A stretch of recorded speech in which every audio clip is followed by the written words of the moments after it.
Muito bom estar de volta. Lição de número 10 hoje, Paulo e a rebelião.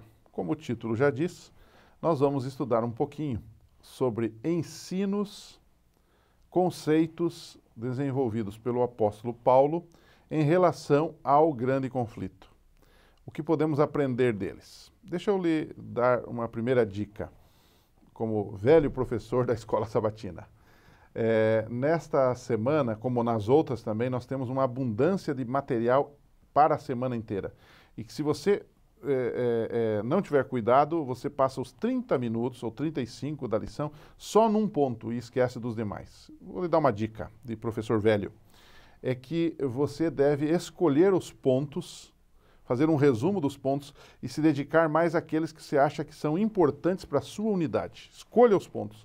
Pode passar rapidamente os pontos, se alguém tiver uma dúvida, abra para perguntas e etc., para não deixar nenhuma dúvida. Todavia, concentre-se em alguns pontos onde você pode trabalhar um pouquinho mais. E eu vou colocar na tela para você alguns pontos da lição desta semana que eu julguei interessantes. E depois você até pode escolher entre esses pontos aquele que for mais conveniente para aplicar, explicar e aprofundar na sua unidade, gastando, logicamente, o tempo que você tem da sua lição.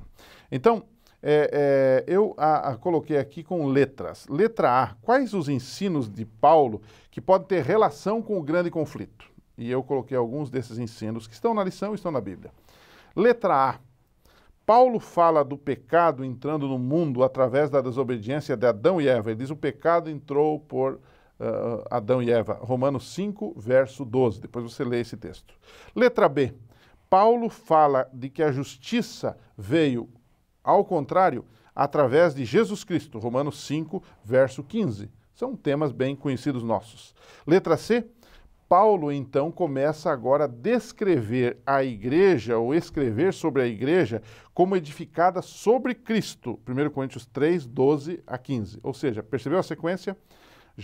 Adão peca, ele tem uma sequência lógica. Adão peca, Jesus vem para resolver o problema do pecado e, ao mesmo tempo, já funda a sua igreja, o seu povo, que é quem vai proclamar as suas virtudes de salvação.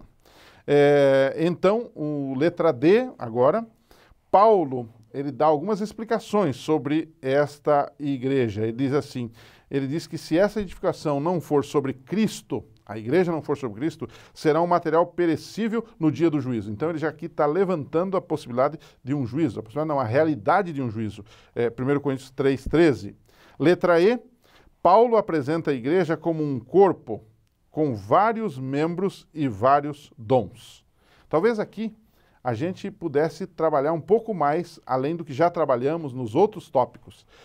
Trabalhar um pouquinho sobre essa questão da igreja com vários membros, vários dons, e tudo isso colabora para edificar o reino de Deus. E aqui ele trabalha especialmente com 1 Coríntios capítulo 12, onde fala dos dons, do corpo que é a igreja, dos vários dons, da função desses dons, todos eles convergindo para a edificação, para o crescimento da igreja. Isso é muito importante dar uma parada, porque hoje o nosso grande desafio é envolver os membros no trabalho de Deus, é envolvê-los na obra missionária, é envolvê-los naquilo que nós temos de precioso, que é a pregação do Evangelho. Isso tem sido muito difícil por uma série de razões, mas é importante a gente trabalhar um pouquinho nesse conceito de Paulo aqui. Não é? Letra F, Paulo apresenta então o grande conflito como uma batalha real entre o bem e o mal.